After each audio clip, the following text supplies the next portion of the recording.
Nous allons lire un passage dans 2 Corinthiens aujourd'hui.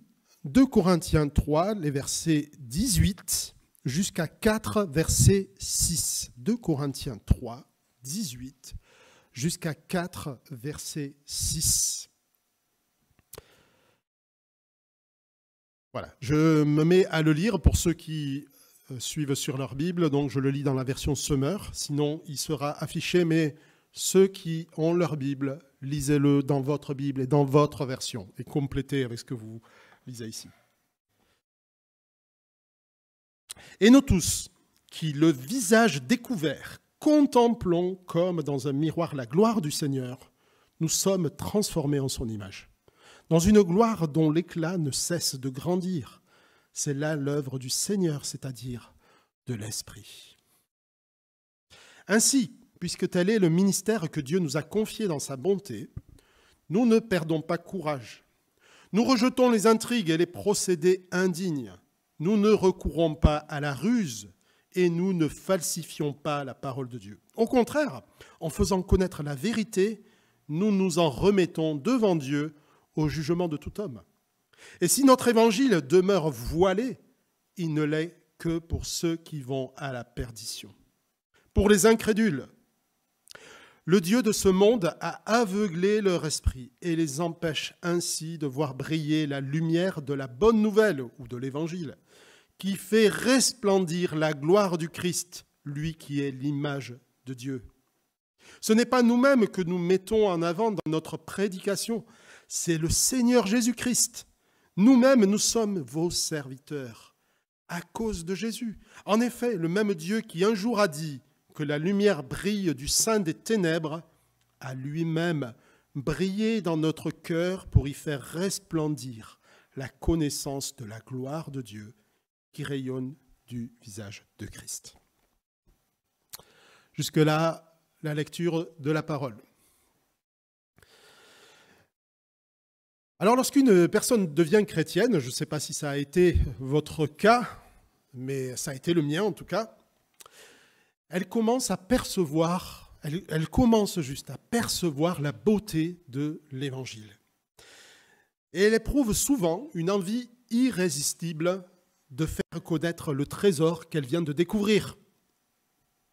Je me souviens avec compassion de mon collègue de bureau, dans mon bureau d'études où je travaillais avant, qui devait en avoir marre de m'entendre parler. Et je sentais bien que, et c'était frustrant pour moi, de voir que ça ne pénétrait pas et il était incapable de comprendre. Quelle surprise, quelle déception lorsqu'on s'aperçoit que notre enthousiasme n'est pas aussi contagieux qu'on le croirait. Pourquoi nos amis semblent aussi insensibles? Pourquoi nos frères, nos sœurs, notre famille? Eh bien, notre texte nous le dit en très peu de mots. L'Évangile demeure voilé pour les incrédules. Cette impossibilité de voir Dieu, elle est due à plusieurs facteurs. Alors, j'espère que le PowerPoint va fonctionner. Ouais, super.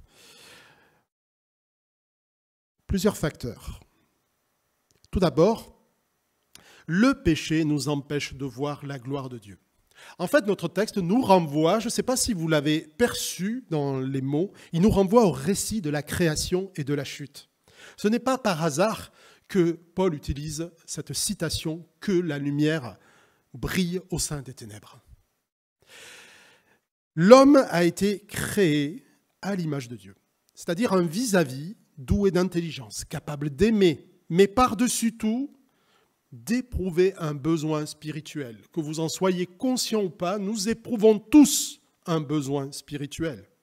Mais depuis la chute, cette relation est coupée.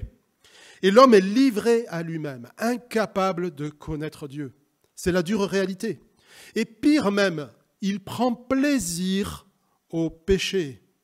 Et ceux qui luttent dans ce domaine, comme moi, savent combien il est difficile de résister au plaisir du péché si Dieu n'est pas dans notre vie. C'est le problème de la plupart de nos contemporains, qui ne voient pas pourquoi ils devraient, pour obéir à Dieu, se priver de plaisir. Dans 1 Corinthiens 2, au verset 14, Paul dit « L'homme sans Dieu ne reçoit pas ce qui vient de l'Esprit. À ses yeux, c'est pure folie, et il est incapable de le comprendre, car seul l'Esprit de Dieu, c'est-à-dire l'Esprit Saint, permet d'en juger. » Alors cette image de Dieu, ce caractère, cet attribut de notre humanité, d'être créé en image de Dieu, même si elle est dégradée, cette création en image de Dieu persiste. Et depuis la nuit des temps, eh bien, les hommes essaient d'assouvir ce besoin de transcendance, ce besoin de spiritualité. Et leur imagination sans limite les a poussés, au travers des siècles, à créer tout un panthéon de divinités ou de croyances pour combler ce vide. Mais le seul vrai Dieu reste invisible et ne se révèle que par pure grâce. C'est d'ailleurs unique dans le domaine des religions. Le Dieu de la Bible ne se révèle pas parce que nous le voulons, mais parce qu'il l'a décidé. Dans toute l'histoire du salut, Dieu s'est révélé de plusieurs manières, sous la forme de l'ange de l'Éternel, souvenez-vous, auprès de Jacob et d'autres histoires encore, sous la forme d'un buisson ardent auprès de Moïse, d'une colonne de feu dans la traversée du désert, et les enfants entendent parler de ça aujourd'hui, ou même au travers de visions lorsqu'il s'est adressé à des prophètes. Mais personne ne pouvait voir Dieu face à face. Pourquoi ? Parce que notre situation de pécheur nous rend indignes de sa présence, et bien plus encore, incapables de le voir.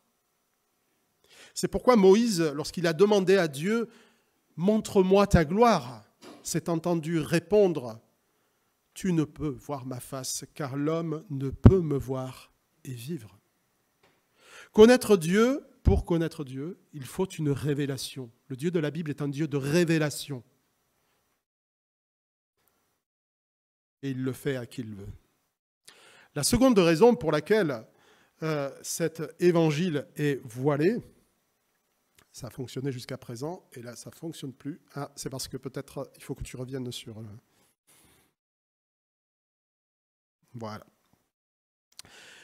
Elle demeure dans ce verset 4 que nous lisons. Le Dieu de ce monde a aveuglé leur esprit et les empêche ainsi de voir briller la lumière de l'Évangile qui fait resplendir la gloire de Christ, lui qui est l'image de Dieu. Alors le Dieu de ce monde, qui est-ce ? Le Dieu de ce monde, c'est celui qui, dès le commencement, est menteur, c'est le père du mensonge, c'est le diable.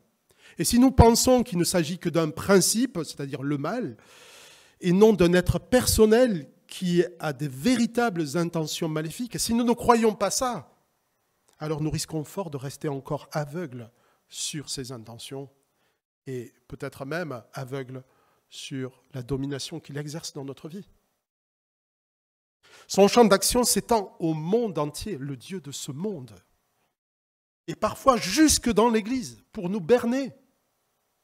Mes amis, il faut en être conscient quand nous avons des problèmes, quand nous avons des difficultés les uns avec les autres. C'est la piste d'atterrissage pour le Dieu de ce monde. Sachons-le, que nous ayons des bonnes raisons ou des mauvaises. C'est la piste d'atterrissage pour le Dieu de ce monde. Il utilise toutes sortes de ruses pour neutraliser le témoignage rendu à Christ. C'est ce que dit notre texte. Et sa meilleure tactique, c'est de flatter notre ego, de dire « mais oui, tu as raison ». C'est de diviser. L'évangile demeure voilé pour les incrédules qui vont à la perdition, nous dit notre texte. Ils sont d'une part responsables par leur incrédulité, mais aussi aveuglés par le Dieu de ce monde. La Bible ne laisse aucune alternative, mes amis. Soit nous appartenons à Christ, soit nous appartenons à Dieu, à Christ. Qu'est-ce que j'ai dit ? Au diable. Soit nous appartenons. Oui, il n'y a aucune alternative. Vous appartenez à Christ ou vous appartenez à Christ. Hein, ok ? Sinon, Sinon, vous n'êtes pas dans la Bible. Non, soit vous appartenez au diable, soit nous appartenons au diable. Pour qu'une personne puisse passer des ténèbres à la lumière, le texte du livre des Actes nous dit, les apôtres ont été envoyés pour faire passer des ténèbres à la lumière, de la puissance de Satan à Dieu. Et pour cela, il faut une recréation, pas une récréation. Une recréation. À Nicodème, qui voulait comprendre qui est Jésus, le Seigneur lui a répondu, vraiment, je te l'assure, à moins de renaître d'en haut, personne ne peut voir le royaume de Dieu. Présenter notre certificat de baptême, d'enfant ou d'adulte d'ailleurs, ne nous sera d'aucun secours. Présenter nos bonnes actions ne nous sera d'aucun secours. Seule une nouvelle naissance peut faire passer du pouvoir de Satan à Dieu. Et mes chers amis, si nous avons été au bénéfice de cela et si nous avons ce témoignage intérieur, parce que Dieu ne laisse pas dans l'ignorance ceux qui ont reçu ce témoignage. Si nous avons reçu ce témoignage, si nous sommes au bénéfice de cette naissance, alors nous devons à Dieu une reconnaissance éternelle. Et il n'est pas étonnant que j'entende toujours les mêmes prières dans un culte, parce qu'il y a une grande joie, une joie éternelle, même que nous ne faisons qu'effleurer pour l'instant, à être passé de la puissance de Satan à la puissance de Dieu. Voilà un sujet qui devrait sans cesse alimenter nos prières de reconnaissance. Mais ce privilège, malheureusement, ne garantit pas que d'autres autour de nous entendront. Et si nous échouons dans notre témoignage, si nous ne récoltons que des moqueries ou du rejet, nous ne devons pas nous en étonner. Nous ne devons pas non plus nous décourager, nous dit Paul. Nous ne perdons pas courage. Parce que cela fait partie du Pâques. Il faut beaucoup de courage pour la mission que Jésus nous confie. Alors, nous le savons, il existe une multitude d'obstacles au témoignage que nous rendons. Mais même nos arguments les plus convaincants et même notre vie et notre témoignage, je dirais, de vie, et même s'il est irréprochable, et même notre piété la plus admirable, ne pourront jamais remplacer l'action de Dieu dans un cœur pécheur et incapable de voir sa gloire. Pourtant, mes amis, Dieu ne fait pas sans notre témoignage. Il veut faire avec notre témoignage. Sans la proclamation de l'Évangile, il n'y a pas de passage de puissance de Satan à la puissance de Dieu. Alors bien sûr, nous ne pouvons pas faire l'économie d'un témoignage irréprochable. Il y a certains grands prédicateurs, pas plus tard que l'an dernier, qui ont défrayé la chronique. Alors peut-être que vous ne le savez pas, mais il n'y a rien d'édifiant là-dedans, donc je ne vais pas vous détailler de quoi il s'agit. Mais des gens très connus qui malheureusement ont lourdement chuté. Et quel terrible témoignage. Et que celui qui est debout ne prenne garde de ne pas tomber, bien sûr, nous dit la parole. Mais le diable fait feu de tout bois pour empêcher les cœurs de voir. Il fait chuter des serviteurs de Dieu. Il décourage des grands prédicateurs. Il provoque des maladies. Et il permet même parfois que certains utilisent un autre évangile et tombent dans la facilité d'un évangile qui convient à l'homme et qui flatte le cœur de l'homme. Mais malgré toutes ces tentatives du diable de vouloir éteindre le témoignage, il ne peut pas empêcher la gloire de Christ de briller. Il ne peut juste que ternir le témoignage. Alors comme Paul nous y invite, nous ne devons pas utiliser des ruses ou des procédés indignes. Je ne sais pas si vous vous souvenez de ce livre, L'œil du tigre, qui a été diffusé à grand renfort de publicité, et même gratuitement, j'ai vu des palettes être distribuées. Et pourtant, il s'est avéré que c'était un faux, une histoire inventée de toutes pièces. Quel témoignage terrible. Et on gagne jamais à faire ce genre de choses. Paul ne cherche pas non plus, et ce n'est pas meilleur, à falsifier la parole de Dieu pour la rendre plus acceptable. Ou ne traiter, vous savez, c'est quelque chose de plus pieux, mais qui ne vaut pas mieux, c'est de ne traiter que les textes qui semblent convenables, vous savez, au cas où ça ferait peur, ou au cas où ça mettrait mal à l'aise telle ou telle personne. Ce faisant, lorsque nous faisons cela, en fait, nous nous mettons à la place de Dieu, parce que c'est Dieu qui convainc les cœurs. Lui seul peut convaincre. J'ai eu dans ma vie l'occasion d'accompagner un certain Patrick dans sa foi, et très courageusement, je lui ai dit ce qu'on fait souvent, commence à lire la Bible par les évangiles. Et il ne m'a pas écouté, fidèle à lui-même, et il a commencé par la Genèse. Et non, ça ne l'a pas empêché de croire, bien au contraire. Il a lu des choses difficiles, mais ça nous a permis de faire un chemin là-dessus, et il s'est soumis à Dieu. Et aujourd'hui, il suit le Seigneur. C'est l'Esprit de Dieu qui convainc. Paul nous invite à nous en remettre à celui qui fait jaillir la lumière des ténèbres. C'est d'ailleurs toujours dans 2 Corinthiens que nous lisons « Nous n'avons pas de pouvoir contre la vérité, nous n'avons de pouvoir que pour la vérité. » Parce que cette vérité soit reçue ne dépend pas de nous.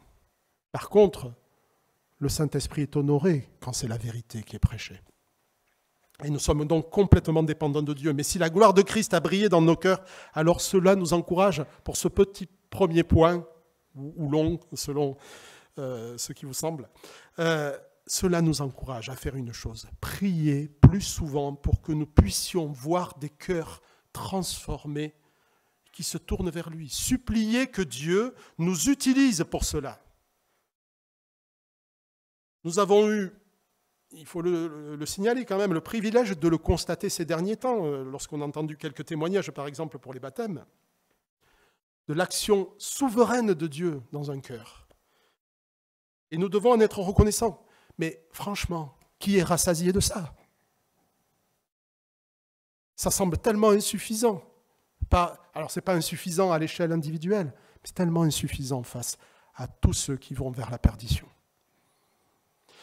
L'Évangile demeure voilé pour les incrédules, mais Dieu est celui qui fait jaillir la lumière de l'Évangile dans les cœurs. C'est le premier point que je voulais aborder avec vous aujourd'hui. Alors nous avons vu la semaine dernière que nous justifier, nous réconcilier avec le Père sont les nombreux bienfaits de l'Évangile. Mais ce ne sont que des étapes préalables au bien le plus précieux. Permettre à nos âmes de contempler la gloire de Christ, ou permettre que la gloire de Christ brille dans nos cœurs, pour nous trouver notre joie en lui. Verset 6. En effet, le même Dieu qui un jour a dit que la lumière brille du sein des ténèbres a lui-même brillé dans notre cœur pour y faire resplendir.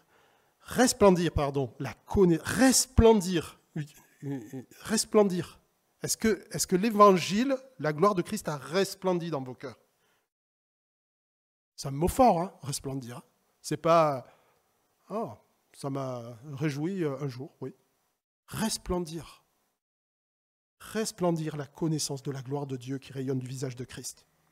Nous laissons souvent de côté cet élément, pourtant il revient à plusieurs reprises dans la parole de Dieu. Et je vous propose vraiment de relire les psaumes avec cette idée en tête. Celle que nous constatons très souvent, c'est que ceux à qui Dieu s'est révélé ont eu ce désir de voir la gloire de Dieu. Relisez les psaumes et vous verrez à quel point ce désir est puissant dans les paroles des psaumes.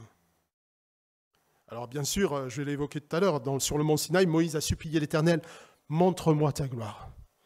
Mais le roi David, à de multiples occasions, j'en ai juste choisi un qui est assez connu, dans le psaume 27, a exprimé son désir et son plaisir de pouvoir admirer la gloire de Dieu. Il dit dans le psaume 27 au verset 4, « J'ai présenté à l'Éternel un seul souhait qui me tient vraiment à cœur. Je voudrais habiter dans la maison de l'Éternel tous les jours de ma vie afin d'admirer l'Éternel dans sa beauté et de chercher à le connaître dans sa demeure. »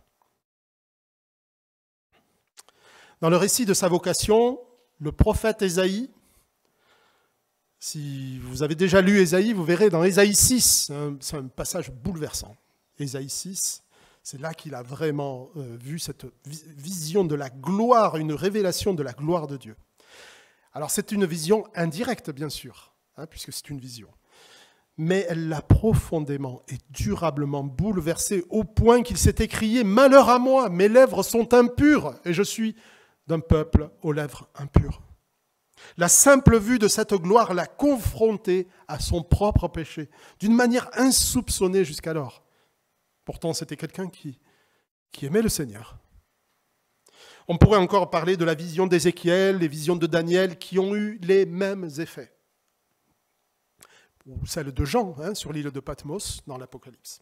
Le changement majeur dans l'histoire du salut, c'est que cette gloire, et entendons-le bien et ne rabaissons pas le poids des mots, cette gloire annoncée d'avance par les prophètes, elle a été révélée par Jésus-Christ.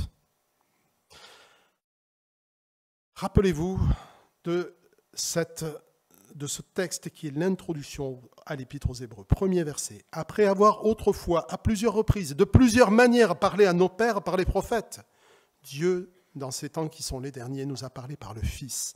Il l'a établi héritier de toutes choses. Par lui, il a aussi créé l'univers. Le Fils est le reflet de sa gloire et l'empreinte de sa personne. Et il soutient toutes choses par sa parole puissante. » Est-ce que l'auteur de l'Épître aux Hébreux ne serait pas un petit peu... il va un peu fort dans ses propos. Mais en fait, les apôtres sont unanimes sur la question. Jean a témoigné dans son évangile, celui qui est la parole, ou la parole, est devenu un homme, elle a été faite chair, elle a vécu parmi nous. Nous avons contemplé sa gloire. La gloire du Fils unique envoyé par son Père, plénitude de grâce et de vérité.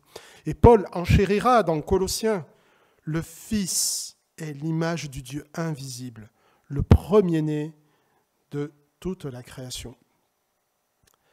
Ce n'est pas exactement le verset que je voulais utiliser, mais il parle aussi de... l'image de Dieu, l'image du Dieu invisible.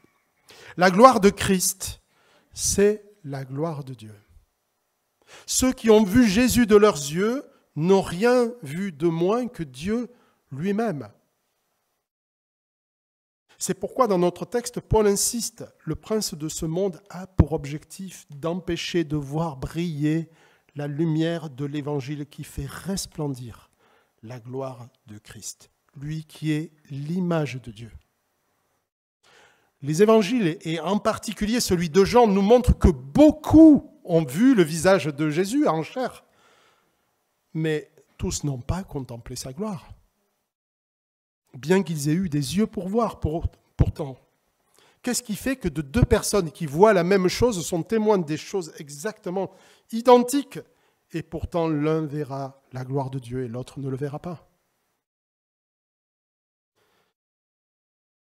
Eh bien, un des problèmes essentiels, c'est que en voyant Jésus, tous ceux qui l'ont vu n'ont pas vu le Père. Tous ceux qui ont vu Jésus n'ont vu que Jésus, Jésus de Nazareth, mais ils n'ont pas vu le Père. Notre texte présente un double mouvement, si vous voulez bien voir, il y a comme un miroir entre le verset 4 et le verset 6. Verset 4, le diable empêche l'Évangile de faire briller la gloire de Christ qui est image de Dieu. Et dans le verset 6, nous lisons que Dieu fait resplendir dans les cœurs la connaissance de la gloire de Dieu qui rayonne du visage de Christ. Les deux se regardent et se rendent gloire, gloire, gloire. Voir la gloire de Christ, c'est voir la gloire de Dieu. Et Jésus a dit la chose à Philippe. Chose suivante, Jean 14, verset 9. « Il y a si longtemps que je suis avec vous, Philippe, et tu ne m'as pas reconnu. » Imaginez-vous à la place de Philippe, le jour où il prend ça dans les dents. « Il y a si longtemps que je suis avec toi, Philippe, et tu ne m'as pas reconnu. Celui qui m'a vu a vu le Père. » Jésus et le Père sont si unis que Jésus s'identifie lui-même au Père, au point qu'au summum de sa gloire, quand Jésus donne sa vie, c'est le Père qui donne son Fils en sacrifice. Les deux sont un. Jésus n'a rien fait de moins que la volonté du Père. Si dans le Fils nous ne voyons pas le Père, nous n'avons pas cru à l'Évangile. On peut adhérer à certaines vérités, trouver un vrai réconfort dans la justification, le fait d'être sauvé de l'enfer. Mais l'Évangile veut faire resplendir dans notre cœur la connaissance de la gloire de Dieu qui rayonne du visage de Christ. Certains ont vu Jésus dans ses œuvres, mais la lumière n'a pas resplendi dans leur cœur. La vue n'a rien à voir dans tout cela, mes chers amis. Ne prenons pas au premier degré ce texte. Paul ne parle pas d'un vague sentiment, d'une adhésion à des faits historiques, fût-il convaincant ou l'orateur convaincant. Il s'agit encore moins de la contemplation d'images et d'icônes. Vous n'allez pas connaître Christ en regardant une image, une peinture de Christ. Il s'agit d'une contemplation spirituelle que seul l'Esprit de Dieu peut donner et que nous appelons souvent adoration. C'est une chose de trouver que le miel est beau et appétissant. Vous pouvez connaître sa composition chimique, la texture et même les bienfaits sur la santé. Mais vous n'aimerez vraiment le miel que quand vous l'aurez goûté. C'est ce que je dis souvent à mon fils qui dit « Mais papa, j'aime pas ». Tant que tu n'as pas goûté, tu ne peux pas savoir. De la même manière, c'est une chose d'apprécier quelqu'un parce qu'il vous semble admirable, qu'il vous émeut, parce que vous le trouvez beau. Moi, il y a des tas de gens que je trouve beaux. Ça ne veut pas dire que je les aime. C'est une chose de trouver quelqu'un d'admirable parce qu'il vous a rendu service. Mais c'en est une autre que de l'aimer parce que vous le connaissez, que vous partagez votre intimité avec lui. Ne nous y trompons pas, Paul n'utilise pas ce genre de superlatif, resplendir la gloire, pour qu'on reste dans une sorte de mysticisme. Il ne veut pas tromper ses destinataires, il le dit. On n'utilise pas les procédés indignes, on n'est pas dans des joutes oratoires. Il parle de son expérience, comme devant être la nôtre, sans quoi l'Évangile est resté lettre morte dans notre vie. Ce texte n'est pas là pour qu'on se gosse sur la beauté du texte que nous lisons. Voir resplendir la splendeur du visage de Christ n'a rien à voir avec une perception sensuelle comme la vue ou l'odorat. Il s'agit d'une vue spirituelle que seul Dieu donne et qui nous pousse à l'adoration. L'Évangile veut faire resplendir la beauté spirituelle de Jésus, la splendeur de ses perfections, des œuvres qu'il a accomplies en notre faveur, de son amour alors que nous étions encore ses ennemis. L'Évangile veut faire resplendir la beauté morale, intellectuelle, pratique de Jésus. C'est ces perfections qui constituent sa gloire. Voir la gloire de Dieu a plusieurs effets, comme je l'ai dit tout à l'heure, comme les prophètes l'ont expérimenté.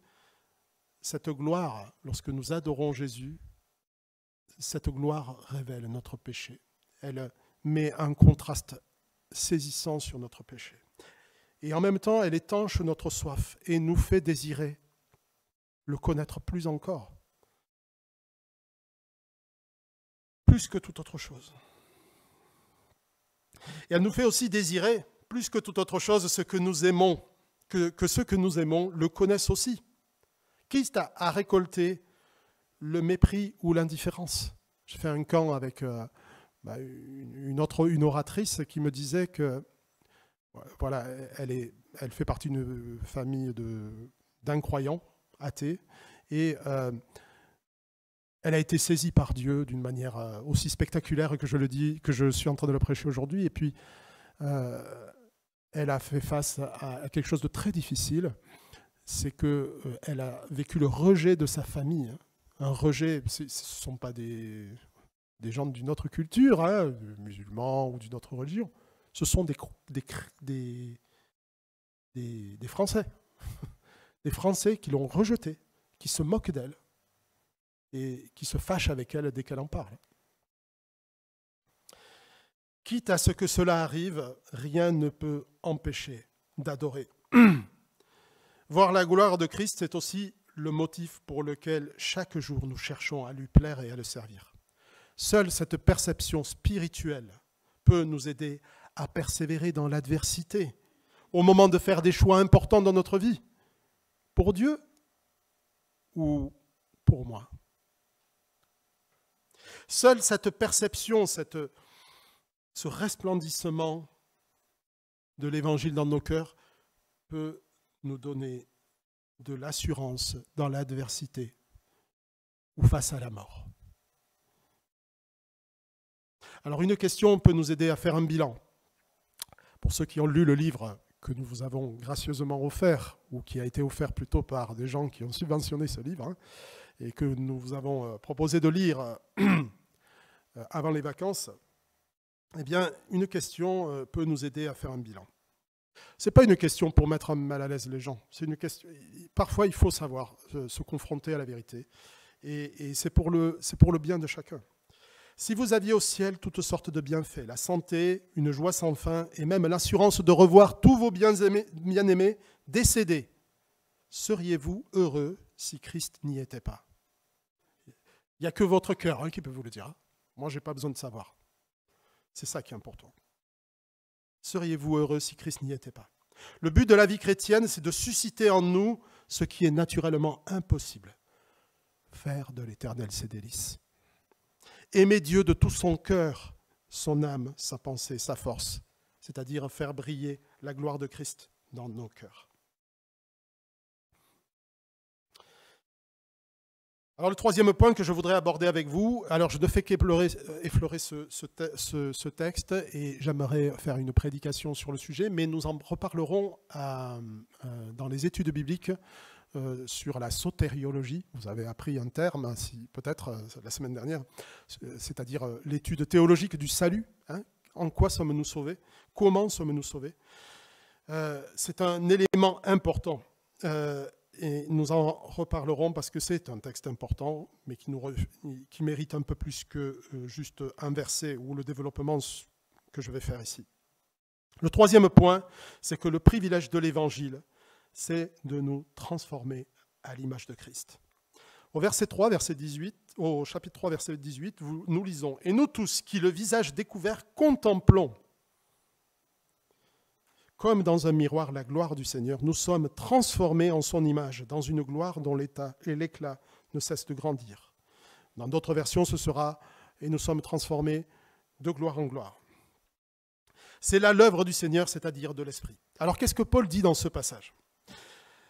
Alors, tout d'abord, il faudrait, là je fais un résumé de tout ce qui est dit avant, c'est que sur le mont Sinaï, Paul rappelle que Moïse a vu la gloire de Dieu, même s'il l'a vue de dos, cette gloire partielle et momentanée, dans laquelle il a été mis en présence, rayonnait de son visage.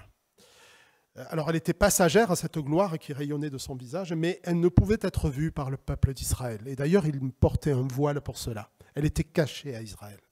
Israël, à cause de son péché, ne pouvait pas voir la gloire de Dieu. C'est là la condamnation dure de la désobéissance du peuple qui s'était adonné à l'adoration d'une divinité lorsque Moïse est descendu du mont Sinaï. Le privilège que reçoit l'enfant de Dieu, pour qui la lumière de l'Évangile a brillé, c'est d'être mis en présence de cette gloire dévoilée par Christ. Il y a même un professeur qui me disait, je crois même que Moïse a vu Christ. Et c'est pourquoi la gloire a rayonné de son visage. Ben, s'il a vu Dieu, il a vu Christ. C'est incroyable. Hein? Moïse a vu Christ, mais il n'a pas pu le montrer aux autres. Et même s'il l'avait dit, il ne l'aurait pas compris. L'a-t-il vraiment compris d'ailleurs? Mais il y a plus de choses impossibles dans l'ancienne alliance. Celui qui prend plaisir en Christ est transformé en son image, image de Christ. En quelque sorte, le rayonnement du visage de Moïse, bien que passager, est visible, préfigurer, annoncer une transformation spirituelle continue que l'Esprit Saint opère chez ceux qui ont vu resplendir dans leur cœur les perfections de Christ. Alors il y a énormément de passages qui sont à l'appui de ce texte-là. Et de cette transformation continue que nous devons vivre, qui fait partie du salut. C'est un élément essentiel du salut. Ce n'est pas juste en marge, c'est un élément essentiel, une condition même sine qua non. L'Épître aux Hébreux dit « Recherchez la sanctification, à être de plus en plus saint, sans laquelle nul ne verra le Seigneur. » Donc nous en reparlerons dans les études bibliques sur le salut. Le Saint-Esprit vient valider l'Évangile dans l'objectif de nous transformer à la ressemblance de Christ. Mais cette ressemblance ne se fait pas au forceps. Il ne viole pas notre volonté. Il le fait en glorifiant le Fils de Dieu. Il fait que cet amour pour Christ grandit et ce faisant, nous contraint à abandonner notre péché, non pas par la force, mais par amour. Cela se fait parce que nous prenons plaisir en Christ plus que tout et parce que nous cherchons à lui plaire. Quel est l'amour de quelqu'un qui ne cherche pas à plaire à celui qu'il aime? Quelle sorte d'amour? De quelle sorte d'amour l'aime-t-il? C'est ce que je me dis souvent quand je ne fais pas la vaisselle pour ma femme. C'est pour ça que je la fais. Plus nous prenons plaisir en la gloire de Dieu et plus nous sommes transformés en cette gloire que nous contemplons. Et admirer quelqu'un, nous finissons toujours par changer. Les enfants, ils aiment imiter leurs héros. Et vous savez, dans le panthéon de leurs héros, il y a leurs parents. Et ils adoptent les comportements de leurs parents qu'ils aiment, mais pour le meilleur et pour le pire, malheureusement. Mes enfants aiment les sports que j'aime, ils aiment la musique que j'écoute. Alors, ce n'est pas toujours vrai, hein. Tous ceux qui chantent, ce n'est pas parce que je l'ai écouté. Hein. Donc, si vous les entendez, méfiez-vous, hein, c'est peut-être parce qu'ils l'ont entendu à la radio. Mais moi-même, parce que j'aime mes enfants, je m'intéresse à ce qui les intéresse. Si tout le monde sait que Nathanaël est fan des voitures, ça ne vient pas de moi, que ce soit dit une fois pour toutes. Par contre, ce qui est vrai, c'est que comme ça l'intéresse, je m'y intéresse, même si parfois, il me rabat les oreilles. Notre Seigneur est infiniment plus admirable que peuvent l'être des parents vis-à-vis de leurs enfants. Par son esprit en nous, il change aussi nos aspirations, de telle sorte que nous nous réjouissons de ce qui le réjouit et nous sommes attristés par ce qui l'attriste. Nous sommes attentifs à sa voix, prenons de plus en plus plaisir à cette communion avec lui. Et nous délaissons notre péché parce que nous n'y prenons plus plaisir. Et nous apprenons à nous réjouir jour après jour de sa présence. C'est aussi sur ce chemin que nous apprenons à préparer notre mort. Alors, c'est un peu dur ce que je dis, mais nous préparons tous nos retraites, mais nous ne pensons pas à préparer nos morts. Pourtant, nous passerons par les deux. Peut-être pas par la retraite, mais par la mort, c'est sûr. Jour après jour, la sanctification veut produire en nous cette joie de rejoindre le Seigneur. Cette joie qui était témoignée par Paul lorsqu'il disait « Je ne sais que désirer, il est de loin préférable que j'aille auprès du Seigneur, mais à cause de ma mission auprès de vous, c'est dans Philippiens, je resterai plus volontiers pour faire sa volonté. » Il n'y a pas de chrétien sans progression dans la sainteté. Car si un enfant de Dieu est vraiment né de Dieu, le Saint-Esprit accomplira sans aucun doute et sans option la volonté de Dieu dans sa vie, à savoir le transformer à l'image de Christ. Parce qu'il est le parfait modèle, image de Dieu, nous dit le verset 4. Et c'est aussi une source d'encouragement extraordinaire que de voir l'action de Dieu dans nos vies. Car voyant ce que le Saint-Esprit change dans notre vie, eh bien, notre esprit, notre intelligence, notre cœur constate et reçoit le témoignage que nous sommes enfants de Dieu. Il y a une formidable source d'encouragement dans la sanctification. Ne la négligeons pas.